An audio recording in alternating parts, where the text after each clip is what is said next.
இப்படி சந்தோஷமாக அன்றைய பொழுதை கழிச்சான் ருத்ரன்.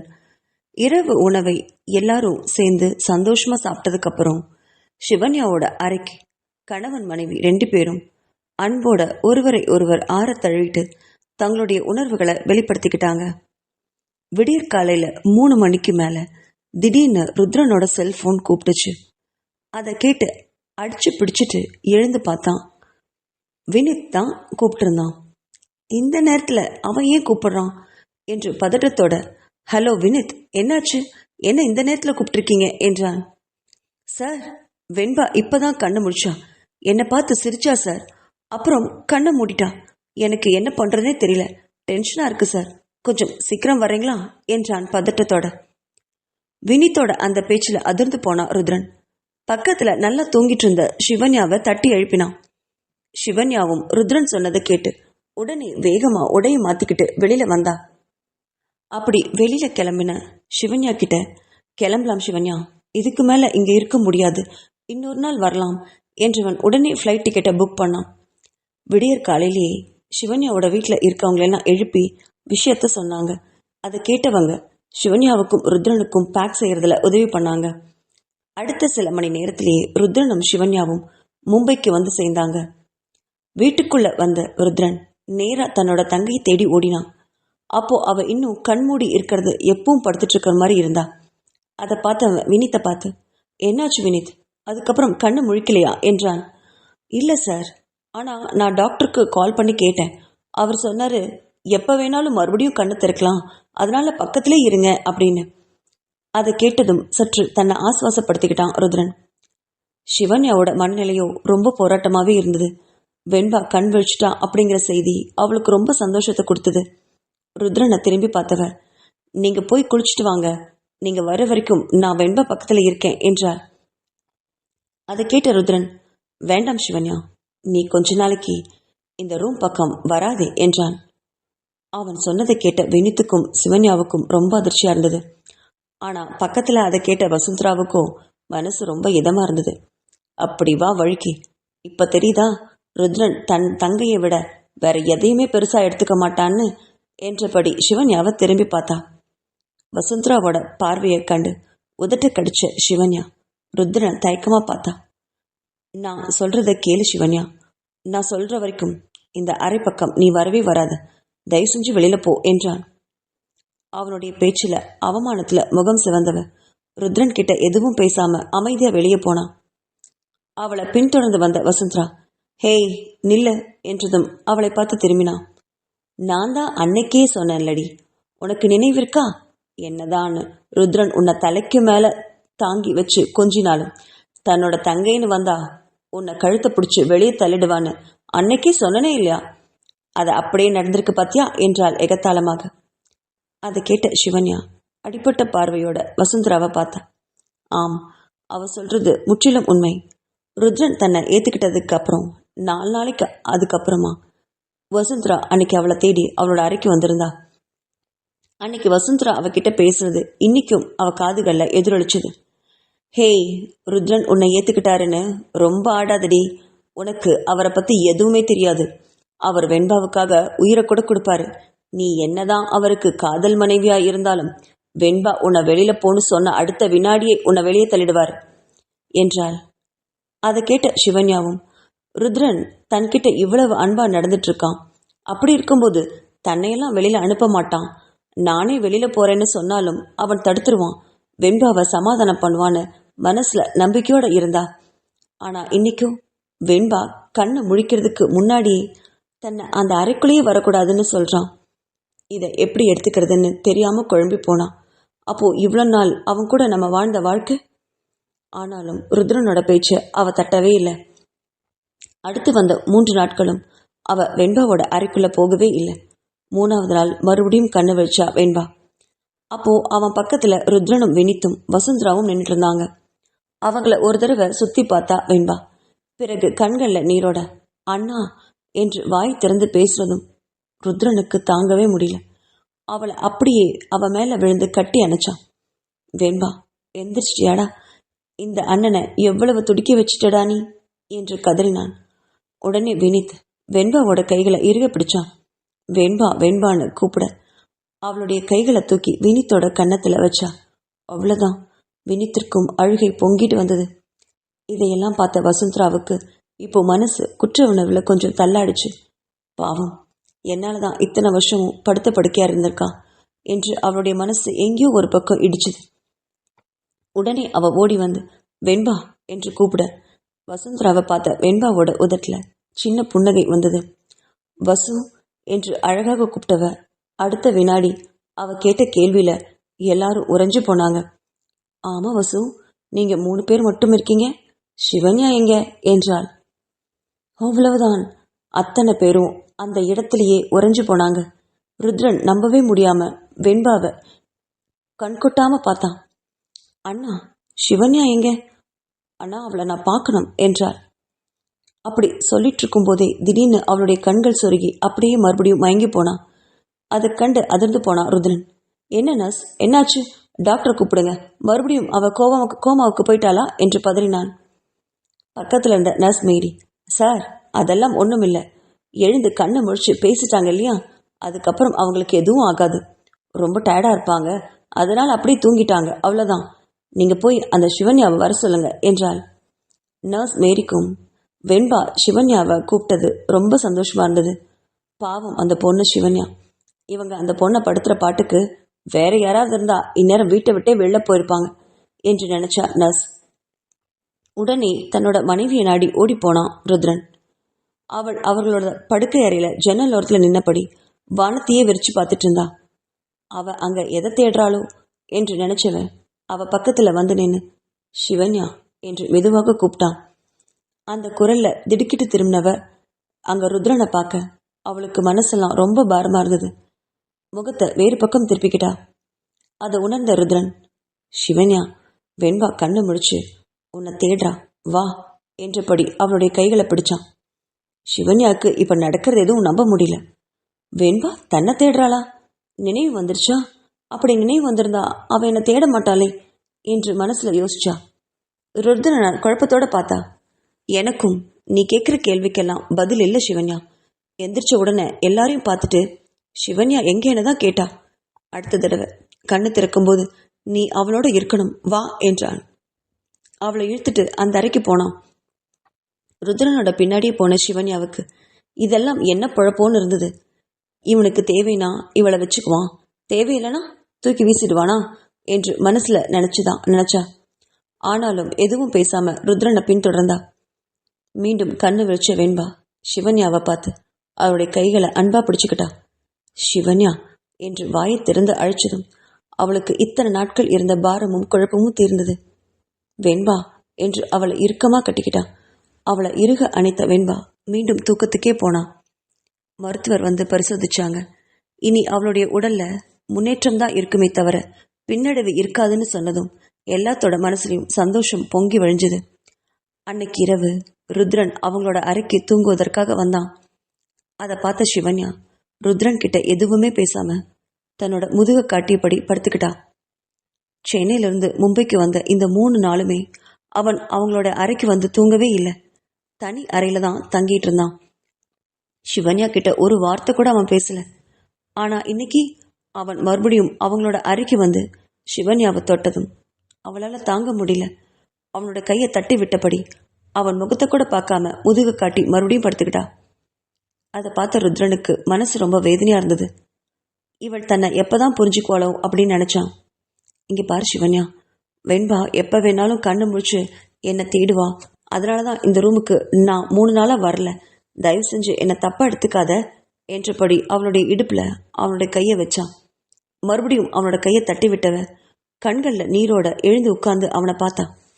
இங்க பாருங்க, நான் உங்களை எதுவுமே சொல்லல, ஆனா எனக்குன்னு சில உணர்வுகள் இருக்கு, அதை கொஞ்சமாவது மதிக்க கத்துக்கோங்க, புரிஞ்சுக்கோங்க.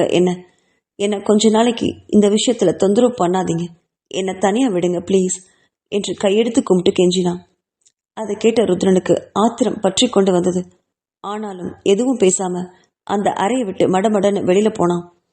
அவன் போறதையே பார்த்துக்கிட்டு இருந்தா சிவன்யா. அதன் பிறகு வந்த நாட்கள்ல ருத்ரனுக்கும் சிவன்யாவுக்கும் இடையே பேச்சுவார்த்தைங்கிறதே ரொம்பவுமே குறைஞ்சு போச்சு. அவன் அவங்களோட அறைக்கு வர்றதையே நிறுத்திக்கிட்டான். அடுத்த 1 மாசத்துல வெண்பாவோட உடல்நிலையில எந்த ஒரு பின்னடைவும் ஏற்படவே இல்லை. நல்ல முன்னேற்றம் தான் இருந்தது. கொஞ்ச நாள்லயே எழுந்து நடக்கவும் ஆரம்பிச்சா. சிவன்யா கூடயும் வசுந்தரா கூடயும் நல்ல நட்பா பழையபடி பழகினா. கண்ணு திறந்த சில நாட்கள்லயே வெண்பாவுக்கு நிறைய சந்தேகம் வந்தது. ஒவ்வொருத்தரும் அவருடைய அறைக்கு வர எல்லார்கிட்டையும் பேச்சு கொடுத்து எல்லா விஷயத்தையும் தெரிஞ்சுக்கிட்டா வெண்பா. ஆனா அதற்கு முன்னாலே ருத்ரன் செஞ்சிருந்த ஏற்பாட்டை பத்தி வெண்பாவுக்கு எதுவுமே தெரியாம மறைச்சாங்க. சிவன்யாவை பார்த்ததும் வெண்பாவுக்கு கோவமே வரல அப்படின்னு ருத்ரனுக்கு புரிஞ்சதுக்கு அப்புறம் இங்க ஏதோ தப்பு இருக்குன்னு உணர்ந்தான். உடனே டாக்டர் கிட்ட போய் நடந்த விஷயத்த சொன்னான். டாக்டர் அப்படியே கொஞ்ச நேரம் யோசிச்சாரு. ருத்ரன், வெண்பாவுக்கு எல்லா நினைவுகளும் வந்து விட்டாலும் விபத்து நடக்கிறதுக்கு முன்னாடி நடந்த அந்த அதிர்ச்சியான நிகழ்வு மட்டும் இன்னும் நினைவுக்கு வரல. அது நம்மளுடைய அதிர்ஷ்டம்னு நினைச்சுக்கோங்க. அது அப்படியே இருக்கட்டும். அந்த சம்பவத்தை பத்தி வெண்பாவுக்கு கடைசி வரையும் தெரியவே வேண்டாம். அப்படி தெரிஞ்சா அவளால் மறுபடியும் அந்த அதிர்ச்சியை தாங்க முடியாது.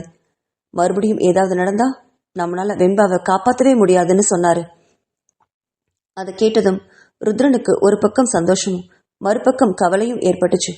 சரி டாக்டர், நான் இனி பாத்துக்கிறேன் என்று சொல்லிட்டு கிளம்பினவன் வீட்டுக்கு வந்ததும் எல்லாரையும் தன்னோட அலுவலக அறைக்குள்ள கூப்பிட்டான்.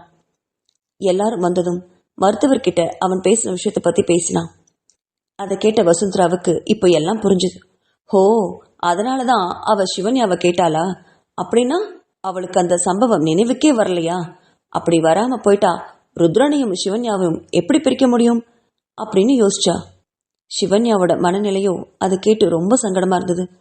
தான் பொய்யான வாழ்க்கைய இனி வாழ வேண்டி வருமோ அப்படின்னு பயந்தா. வெண்பாவுக்கு எல்லா உண்மையும் தெரிஞ்சு அவளை வீட்டை விட்டு அனுப்பியிருந்தா கூட அதை அவளால தாங்கியிருப்பா. ஆனா இப்போ வெண்பா கிட்ட உண்மையை மறைச்சு அவகிட்ட போலியா நடிக்க வேண்டி வருமோன்னு பயந்தா. அதனால ருத்ரன் கிட்ட உண்மையை சொல்லிடலாம் அப்படின்னு சொன்னா சிவன்யா. அவ சொன்னதை கேட்டு அவளை தீயா முறைச்சான். உனக்கு அறிவு இருக்கா இல்லையா சிவன்யா? டாக்டர் சொன்னதை இப்பதானே உங்ககிட்ட சொன்னேன். அந்த பழைய விஷயம் ஞாபகம் வந்தா வெண்பாவுக்கு என்ன வேணாலும் நடக்கலாம். நான் எந்த ரிஸ்க்கும் அவ விஷயத்துல எடுக்க தயாரா இல்லை, புரிஞ்சுதா என்றான் கடுமையான குரல்ல. சிவன்யாவுக்கு அவனுடைய குரல்ல கோபம் வந்தாலும் வெண்பாவுக்காக அதை பொறுத்துக்கிட்டா. வினித்திற்கோ இது ரொம்ப நல்லதாவே பட்டுச்சு. கசப்பான சம்பவங்கள் வெண்பாவோட மனசுல நிக்கவே கூடாதுன்னு நினைச்சான். ருத்ரனுக்கும் அது சரின்னே பட்டுச்சு. அதனால ருத்ரன் சொன்னபடி எல்லாருமே வெண்பா கிட்ட நடிச்சாங்க. அதாவது வெண்பாவுக்கு திடீர்னு விபத்து நடந்து கோமா ஸ்டேஜ்ல 2 வருஷமா இருந்தானும், அவளை கவனிக்கிறதுக்காக சிவன்யாவை ருத்ரன் கல்யாணம் பண்ணிக்கிட்டானும், வெண்பாவை கவனிக்கிறதுக்காகவே வசுந்தராவும் இங்க தங்கிட்டான்னு சொல்லணும். வினித்தும் வெண்பாவை கல்யாணம் பண்ணிக்கிறதா சொல்லி அவளுக்கு துணையா காலம் முழுவதும் வாழணும்னு சொல்லி ஆசைப்பட்டதுனால அவனும் அவ கூடயே தங்கிட்டான். இதுதான் வெண்பாவுக்கு சொல்லப்பட்டுச்சு. அப்படித்தான் சொல்லணும்னு ருத்ரன் சொல்லியிருந்தான். அதன்படி ஒவ்வொருவரும் வெண்பாவிற்கு விலைக்கு சொன்னாங்க. அதுல சமாதானம் அடைஞ்ச வெண்பா படிப்படியா குணமாகி மனசெலவுல ரொம்ப சந்தோஷமா வாழ ஆரம்பிச்சா. வெண்பாவோட சந்தோஷம் பார்த்த சிவன்யாவுக்கும் ருத்ரனுக்கும் அளவில்லாத மகிழ்ச்சி ஏற்பட்டுச்சு. ஆனா வசுந்தராவோட மனசுதான் படாத பாடுபட்டுச்சு. இத்தனை வருஷமா அவ போட்ட திட்டமெல்லாம் இப்படி பாழாயிடுச்சு, என்ன பண்றதுன்னு தெரியாம தன்னோட அம்மாவுக்கு ஃபோன் பண்ணி புலம்பினான். அவளுக்குமே இந்த விஷயத்துல என்ன பண்றதுன்னு புரியல. தன் மகளை சமாதானப்படுத்தினவ, கொஞ்ச நாளைக்கு காத்திருக்கலாம், நமக்குன்னு ஒரு நேரம் வரும், அப்ப பாத்துக்கலாம் என்றாள். அந்த நேரத்துக்காக காத்துட்டு இருந்தா வசுந்தரா. இடையில சிவன்யாவோட குடும்பத்தினர் எல்லாரும் மும்பைக்கு வந்து சேர்ந்தாங்க. வினித்தோட அம்மாவும் தங்கையும் வெண்பாவை பார்க்க வந்தாங்க. வெண்பாவுக்கும் வினித்துக்கும் கூடிய சீக்கிரமே கல்யாணம்னு முடிவு பண்ணாங்க. அதுக்கான எல்லா வேலைகளையும் பிரம்மாண்டமா செய்ய ஆரம்பிச்சான் ருத்ரன். வெண்பாவும் வினித்தும் தங்களுடைய கல்யாண கனவுல மூழ்கி இருந்தாங்க. ஒரு நாள் வெண்பா சிவன்யா கிட்ட பேசும்போது, சிவன்யா, உனக்கு நான் வினித்த கல்யாணம் பண்ணிக்கிறதுல எந்த ஒரு தடங்களும் இல்லையே என்றாள் கவலையோட. அந்த கேள்வியில வெண்பாவை ஓடி வந்து கட்டிக்கிட்டா சிவன்யா. ஹே வெண்பா, என்னை மன்னிச்சிடு. நான் புரியாம அன்னைக்கு ஏதோ தப்பா பேசிட்டேன். வினித் ரொம்ப நல்லவர், அவருக்கு நீதான் சரியான மனைவி. நான் பேசினது எதுவும் மனசுல வச்சுக்காத என்றாள். அவளை திருப்பி அன்போட கட்டிக்கிட்ட வெண்பா, இல்லடி, எனக்கு என்ன நடந்ததுன்னு தெரியாது. ஆனா 2 வருஷமா நான் படுத்திருந்தது தெரிஞ்சும் இன்னும் என்னத்தான் கல்யாணம் பண்ணிக்க ஆசைப்படுறாரு வினித். அவரை என்னால எப்படி மறக்க முடியும்? அவர் தானே எனக்கு எல்லாம் என்றாள். அவளை புரிஞ்சுக்கிட்ட சிவன்யா ஆறுதலா வெண்பாவை தட்டி கொடுத்தா. திருமணம் மும்பைல ஒரு பெரிய கல்யாண மண்டபத்துல ருத்ரன் ஏற்பாட்டுல நடைபெற்றுச்சு. தாங்கிட்ட வேலை செய்யற அத்தனை ஆட்களுக்கும் 5 மாச போனஸ கொடுத்தான். அத்தனை தொழிலாளர்களும் பெரிய தொழிலதிபர்களும் ருத்ரனோட தங்கையோட கல்யாணத்துல கலந்துக்கிட்டாங்க. வெண்பாவுக்கு வினித்தோட பக்கத்துல நிக்க ரொம்ப பெருமையா இருந்தது. கிராண்டான ரிசப்ஷன் வச்சு எல்லாரையும் திக்கும் காட வச்சான் ருத்ரன். அவன் கால் தரையிலேயே நிக்கல. அத்தனை பிரச்சனையும் தீர்ந்துருச்சு. இனி சிவன்யாவுக்கும் தனக்கும் எந்த பிரிவும் இல்லைன்னு மனசுல சந்தோஷமா நினைச்சான். அதுவே அவனுடைய முழு சந்தோஷத்திற்கு காரணமா இருந்தது. அது மட்டும் இல்ல, தன்னோட தங்கையும் குணமாயிடுச்சா. இனி அவளுடைய வாழ்க்கையும் நல்லா இருக்கும்.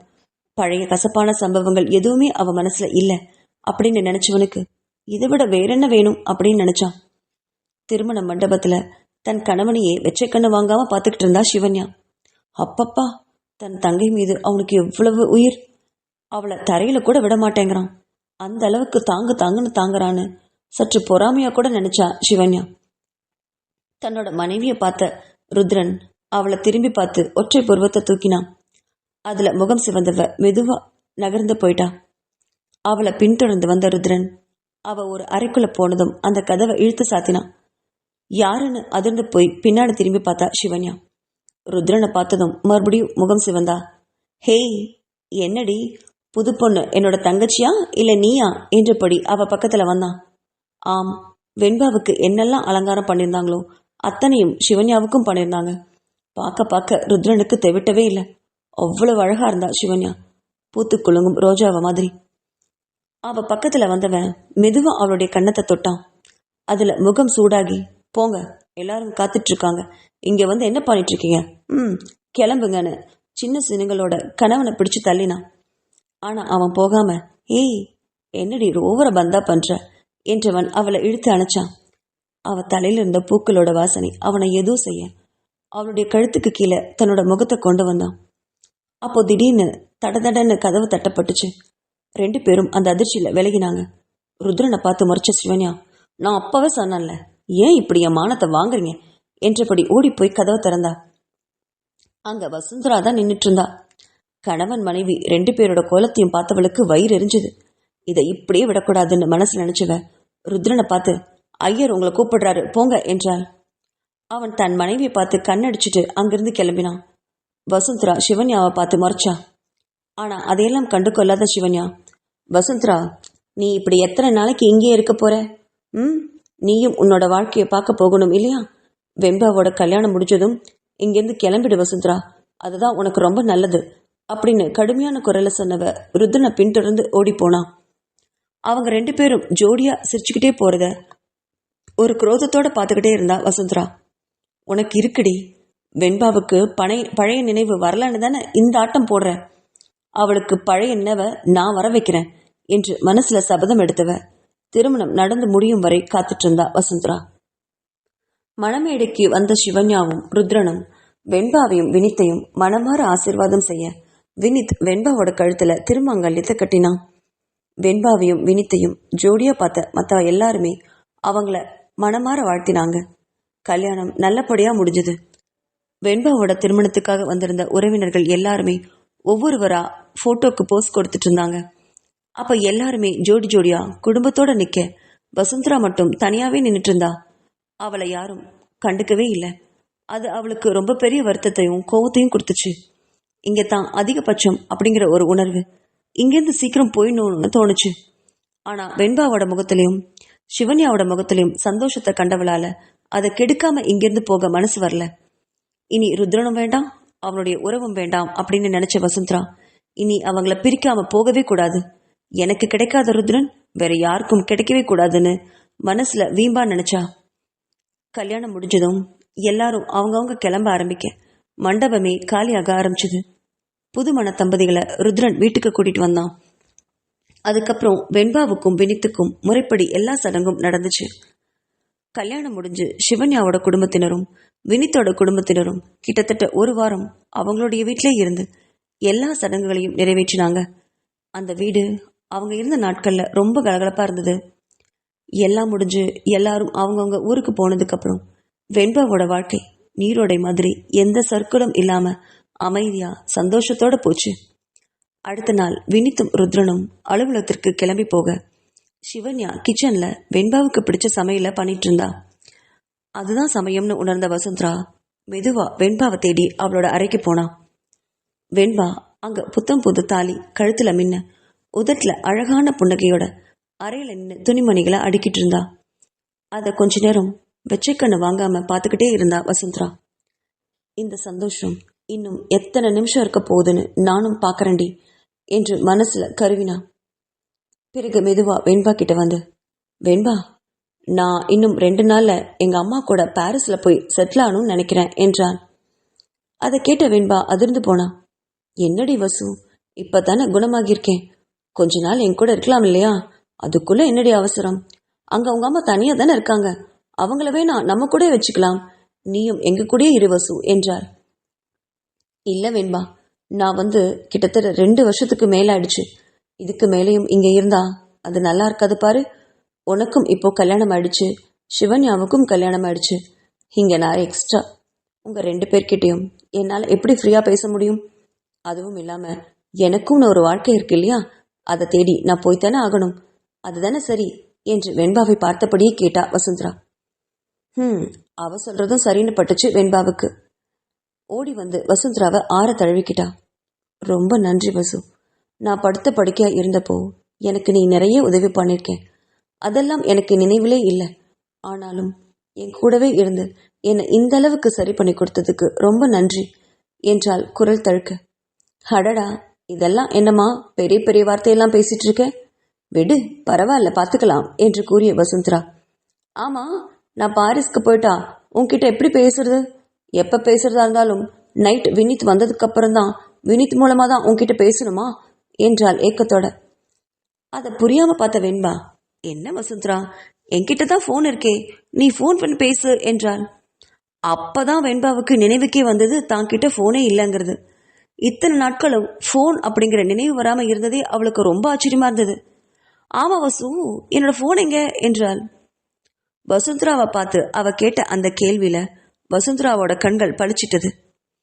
மாட்டிக்கிட்டா என்று மனசுல நினைச்சவ, ஓ அதுவா வெண்பா, எனக்கு தெரியும், அது ருத்ரனோட ரூம்ல தான் இருக்கும்.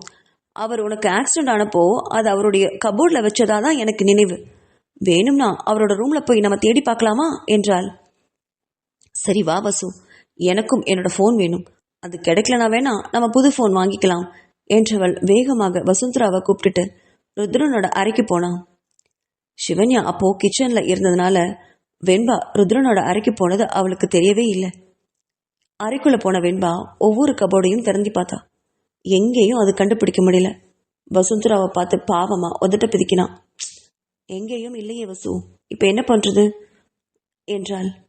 பேசாம உன்கிட்ட போன் இருக்குல்ல, அதுல என்னடுக்கு கால் பண்ணி என்னோட போன் எங்க இருக்குன்னு கேள, அவரே சொல்லுவாரு என்றாள். அதை கேட்ட வசுந்தரா அதிர்ந்தே போனான். என்னது, ருத்ரனுக்கு போன் பண்ணி வெண்பாவோட போன் எங்க இருக்குன்னு நான் கேட்கறதா? சுத்தம், இந்த விஷயம் மட்டும் அவனுக்கு தெரிஞ்சதுன்னா என்னை கொலையே பண்ணிடுவான் என்று மனசுல நினைச்சவ, அடடா வேண்டாம் வெண்பா, ருத்ரன் இப்போ ஆபீஸ்ல பிஸியா இருப்பாரு, எந்த பிசினஸ் மீட்டிங்ல இருப்பாரோ நமக்கு எப்படி தெரியும்? இந்த சாதாரண விஷயத்துக்காக அவரை கூப்பிட்டு நாம ஏன் அவரை தொல்லை பண்ணணும்? நம்மளே தேடி பார்க்கலாம் இரு, எனக்கு தெரியும், அதோ அந்த மேல இருக்கு பாரு ஒரு ஒயிட் கலர் கபோர்டு, அதுல இருக்கும், நீ அதை ஓபன் பண்ணி பாரு என்றாள். அதை ஏறி திறந்து பார்த்தா, ஆனா அதை திறக்க முடியல. இங்கேதான் வெண்பா, எங்கேயாவது கீ இருக்கும், கொஞ்சம் தேடி பார்க்கலாமே என்றாள். எங்க இருக்குன்னு எனக்கு தெரியுமே என்ற வெண்பா கீழே உள்ள ட்ரெஸ்ஸிங் டேபிள் அடியில ஒரு கபோர்டு இருந்தது. அதை திறந்து பார்த்து அதிலிருந்து கீயை எடுத்து மேல கபோர்டை ஓபன் பண்ணான். அதுல வெண்பாவோட போன் பளிச்சிட்டது. அதை பார்த்ததும் வசுந்தராவோட கண்கள் அதை விட பளிச்சிட்டது. அதை ஆன் பண்ண பார்த்தா வெண்பா, ஆனா அது ஆன் ஆகல. ஒருவேளை சார்ஜ் போயிருக்கும் அப்படின்னு நினைச்சுவ அங்கே சார்ஜ் இருக்கான்னு தேடி பார்த்தா. அதை கண்ட வசுந்தரா, இங்க வேண்டாம் வெண்பா, வா நம்ம உன்னோட அறைக்கே போயிடலாம், அங்க சார்ஜ் போடலாம் வா என்று நைஸா கூப்பிட்டு அவளை வெளியில கூட்டிட்டு போனான். வெண்பாவோட அறைக்கு வந்ததும் அந்த போனுக்கு சார்ஜ் போட்டு கொடுத்தா. அது ஆன் ஆனதும் வசுந்தரா வெண்பா கிட்ட அந்த போனை கொடுத்தா. சரி வெண்பா, இதுக்கு இன்கமிங் கால் எல்லாம் ரீசார்ஜ் பண்ணணுமில்ல, நான் போட்டு விடுறேன், நீ கொஞ்ச நேரம் ரெஸ்ட் எடு, நான் அப்புறம் வந்து பார்க்குறேன் என்றவள் அறையை விட்டு மெல்லமா வெளியே போனான். அவளுக்கு நல்லா தெரியும் வெண்பா தன்னோட ஃபோனை எடுத்து நோண்டி பார்ப்பான்னு. கண்டிப்பாக அந்த வீடியோ அவள் கையில் சிக்கும் அப்படின்னு எதிர்பார்த்து காத்துட்டு இருந்தா வசுந்தரா. இந்த வீட்டில் அடுத்த பூகம்பத்தை உண்டாக்கிட்டோம் அப்படிங்கிற திருப்தியில் மதிய உணவை நல்ல வயிறு முட்டை சாப்பிட்டுட்டு தன்னோட அறைக்கு போனான். அறைக்கு போனதும் அவள் அம்மாவுக்கு ஃபோன் பண்ணி நடந்த விஷயத்தை பற்றி பேசினான். அதை கேட்ட சகுந்தலா, இனி அங்கே நடக்கிற எந்த விஷயமா இருந்தாலும் நீ வாயை மட்டும் திறக்காத வசுந்தரா, பொறுமையா இரு. எது நடந்தாலும் சரி, உனக்கு எதுவுமே தெரியாத மாதிரி காட்டிக்கோ, புரிஞ்சுதா? முடிஞ்ச அளவுக்கு வெண்பா கண்ணுல படுறதையே தவிர்த்துடு என்றாள். சரிம்மா என்றவள் ஃபோனை வச்சா. வெண்பாவோட பக்கத்திலே இருந்து அவ அந்த வீடியோவை பார்த்து அவ முகத்துல ஏற்படுற அதிர்ச்சியை பார்க்க வசுந்தராவுக்கு அளவுக்குள்ள ஆசையா இருந்தது. ஆனா அந்த வீடியோவை பார்த்து வெண்பாவுக்கு வேறு ஏதாவது நடந்துருச்சுன்னா அதுக்கப்புறம் வசுந்தராவை காப்பாற்ற யாராலையும் முடியாது. தன் அம்மா சொன்னதுனால அவளுக்கும் அது சரியானே பட்டுச்சு. அதனால தன்னோட அறையிலே குட்டி போட்ட பூனையா பதட்டத்தோட என்ன நடக்குமோன்னு அறையில குறுக்கும் நெடுக்குமா நடந்துகிட்டு இருந்தா வசுந்தரா.